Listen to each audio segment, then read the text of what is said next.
अक्सर हम ये सुनते हैं कि इनकी डेथ पंचक में हो गई, यानी कि पंचक नक्षत्र में हो गई है। तो वहां क्या होता है, हमारे जो पुरोहित होते हैं शमशान में, वो 5 पुतले बना के आदमी के साथ जला देते हैं, शव के साथ जला देते हैं। क्या ये उपचार है, क्या ये रेमेडी है? मेरे हिसाब से बिल्कुल नहीं है।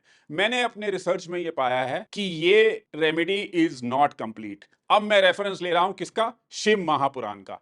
शिव महापुराण में ऐसा कहा गया है कि खाली 5 पुतले जलाने से ये दोष दूर नहीं होता है। इसको कंफ्यूज मत करिए आप पितृदोष से। पितृदोष एक अलग चीज है। वो अगर आपके कर्मा प्रारब्ध में कुछ इम्प्रिंट्स आए हैं, या फिर आपने जब किसी का संस्कार किया है वो प्रॉपर तरीके से नहीं हुआ है, या फिर उनके श्राद्ध प्रॉपर तरीके से नहीं हो रहे हैं, तब बनता है पितृदोष। पंचक वो है जो नक्षत्र डिसाइड करते हैं। 5 नक्षत्र ऐसे हैं, अगर उनमें किसी का जन्म होता है या किसी का मृत्यु होता है तो उसको बोलते हैं पंचक नक्षत्र में जन्म या मृत्यु। अगर जन्म होता है ना तो वो बहुत शुभ माना जाता है। मेरी रिसर्च में मैंने सैकड़ों लोगों को जानता हूं जो पंचक नक्षत्र में पैदा हुए हैं, लाइफ में बहुत प्रॉस्परस कर रहे हैं। लेकिन कुछ लोग ऐसे हैं जो लाइफ में, जिनके घर में अनटाइमली डेथ्स हो रही हैं, मतलब बहुत छोटी उम्र में अक्सर कोई ना कोई जा रहा है, भगवान को प्यारा हो रहा है। अब वो क्या सोच रहे हैं, नॉर्मल कोर्स में देखा जाता है कि इनके घर में पितृदोष लगा हुआ है, और 99% लोग यही कहते हैं कि पितृदोष लगा है,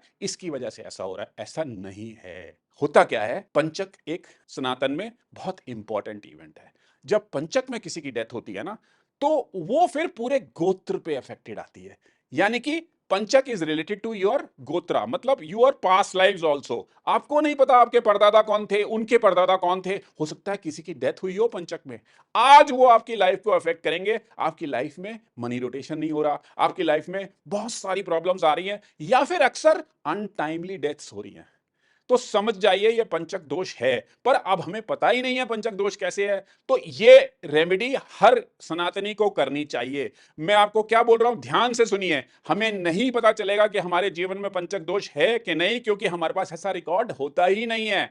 तो हमें क्या करना है, अपने पूरे गोत्र के लिए इसका समाधान करना है, और समाधान भी शिव जी ने बताया है महाशिव पुराण में, जो मैं आज आपको डिस्क्राइब कर रहा हूं। Because today I think destiny wanted me to tell you this. हमें करना क्या है, हर आदमी को जीवन में एक बारी शिव जी के या तो त्र्यंबकेश्वर वाले स्थान पे जाना चाहिए, या फिर जाना चाहिए सोमनाथ। प्राचीन समय में आप जाइए तो सारे बड़े बूढ़े लाइफ में एक बारी जरूर जाते थे इन स्थानों में, और वहां जाके आयुष पूजा कराते थे। वो आयुष पूजा क्या होती है, वो पूरे गोत्र की पूजा होती है।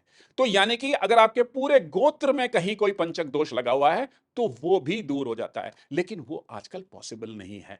शिव पुराण में ही वर्णित है। मैं आपको बहुत आसान तरीका बताता हूं। आप क्या करिए, श्राद्धों में अपने जन्म नक्षत्र वाले दिन किसी पवित्र नदी में चले जाइए, यानी कि हरिद्वार चले जाइए, नासिक चले जाइए, जो भी पवित्र नदियां मानी गई हैं हमारे सनातन में। अब करना क्या है, वहां जाइए, वहां से स्टार्ट होगी ये प्रक्रिया, लेकिन आपको करना डेली पड़ेगा। और आप देखिए आपकी लाइफ की जो ये प्रॉब्लम्स आ रही है ना सारी, ये कैसे धीरे धीरे धीरे धीरे कटती जाएंगी।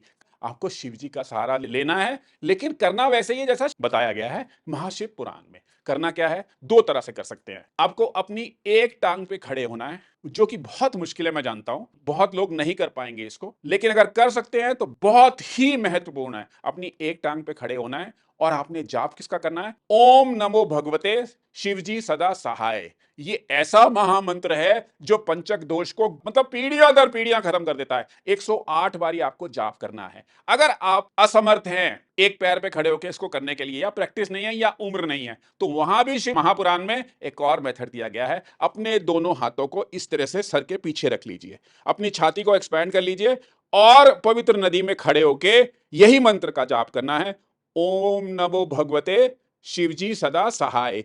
108 बारी आप ये जाप कीजिए। यहां से ये आपका जाप शुरू हो गया, और फिर ये डेली आपको लाइफ में रूटीन बनानी है। घर जाके आराम से जमीन पे बैठ के या मंदिर में शिवलिंग के सामने बैठ के ये जाप कीजिए। किसका, ओम नमो भगवते शिवजी सदा सहाय। तब ये पंचक दोष बिल्कुल खत्म हो जाता है। और एक खास बात, श्राद्धों में जिस दिन आपके जन्म की नक्षत्र तिथि आएगी तो जरूर 14 दिन में कभी ना कभी, उस दिन उस तिथि को ये पाठ करने से आपके एंसेस्टर्स भी हील होते हैं, उनके इम्प्रिंट्स भी हील होते हैं, वो भी ग्रैटिट्यूड फील करेंगे आपकी तरफ। करके देखिए, ये शिव महापुराण में वर्णित है, मेरी बनाई हुई कोई चीज नहीं है। सनातन में सब चीज का उपचार दिया गया है। यहां तक बताया गया है, अगर आप सोमनाथ और त्र्यंबकेश्वर नहीं भी जा सकते तो भी आप एक सिंपल उपचार से अपने पूरे गोत्र के पंचक दोष को खत्म कर सकते हैं।